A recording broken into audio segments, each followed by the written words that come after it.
Bom dia, amigos! A pedido de alguns colegas que entraram em contato conosco pelo WhatsApp, foi gravado um vídeo para estudar e apresentar a todos a maneira correta de se estudar a anatomia valvar e subvalvar de uma válvula mitral com comprometimento reumático. Todo mundo sabe que o score de Wilkins é um score muito importante na avaliação dos pacientes portadores de estenose mitral moderada ou importante que podem ser tratados de maneira percutânea, ou seja, através da valvuloplastia percutânea por balão. Nós sabemos que a anatomia valvar deve ser favorável e o nosso score de Wilkins deve ter pelo menos 8 pontos. Acima de 8 pontos, começa a ter chances de se desenvolver complicações após o procedimento. É importante lembrar que o score de Wilkins ele avalia 4 variáveis. A primeira variável é a mobilidade das cúspides. A segunda variável é o espessamento valvar. A terceira variável é a calcificação das cúspides. E a quarta e última variável é o espessamento subvalvar. Esses pontos podem ser dados 1, 2, 3 e 4, lembrando que quando eu pontuo em 0, é que cada uma dessas variáveis foram totalmente normais. Então, quando eu penso em mobilidade da cúspide, eu darei 1 ponto para uma grande mobilidade, 2 pontos para uma mobilidade diminuída, 3 pontos para a mobilidade apenas da base da cúspide e 4 pontos para mínima mobilidade. Também, ao avaliar o espessamento valvar, ele ganhará 1 ponto quando o espessamento não ultrapassa 5 milímetros, lembrando sempre que essa avaliação feita na diástole média. Vai ganhar 2 pontos quando as bordas das cúspides forem espessadas. Vai ganhar 3 pontos quando eu identificar um espessamento de toda a cúspide, geralmente um espessamento de 5 a 8 milímetros. E vai ganhar 4 pontos quando eu tenho um espessamento importante das cúspides com valores acima de 8 a 10 milímetros. A calcificação das cúspides vai receber 1 ponto quando eu tiver apenas uma única área de calcificação. Ganhará 2 pontos quando nós observarmos áreas esparsas nas pontas das cúspides. Ganhará 3 pontos quando nós observarmos uma calcificação se estendendo até o meio das cúspides.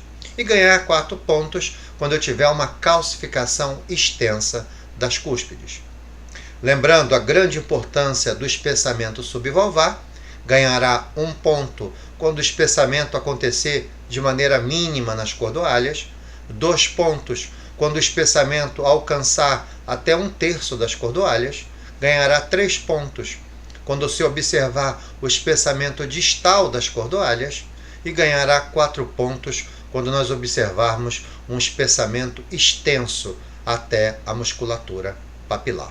Então observem que a avaliação subvalvar ela começa próxima à cúspide e vai se deslocando até o músculo papilar. Então vamos avaliar esse exemplo colocado neste vídeo. Então observem que a mobilidade dessa cúspide anterior é muito comprometida.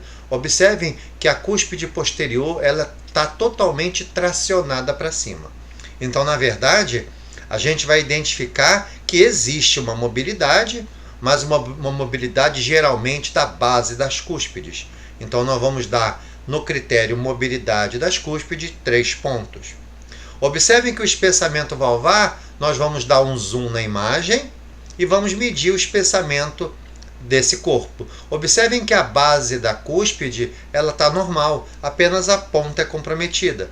Então, nós vamos dar 2 pontos, ou seja, bordas espessadas. Então, eu tenho 3 pontos da avaliação de mobilidade valvar, tenho 2 pontos do espessamento valvar. Já temos 5 pontos. Em relação à calcificação das cúspides, a gente vai observar que existe com certeza mais de 1 ponto de calcificação, ok? Mas não se calcifica extensamente as cúspides, ok? Então nós vamos também dar 2 pontos, que significa a identificação de áreas esparsas de calcificação na ponta das cúspides.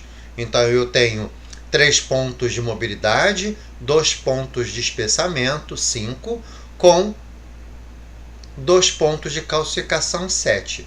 E agora eu vou olhar o espessamento subvalvar. Observe que o espessamento subvalvar, eu identifico o espessamento desde a base da cúspide até a inserção da musculatura papilar. Então a minha interpretação do espessamento subvalvar, ele é 3 ou 4 pontos, ok? Então vamos imaginar que tenhamos 3 pontos. Então 3 de espessamento, 3 de mobilidade, 2 de espessamento, 5, com 2 de calcificação, 7, com 3 de espessamento subvalvar, 10. Então, o score de Wilks desse exemplo foi de 10 pontos.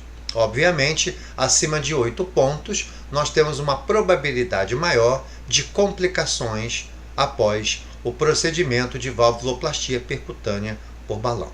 Observem também que nesse contexto nós temos a presença de uma coleção líquida, um derrame pericárdico, acompanhado de um quadro de um VD muito sobrecarregado. Observem que o septo interventricular está achatado em direção ao ventrículo esquerdo, mostrando que já existe um quadro associado de hipertensão arterial pulmonar. Um grande abraço.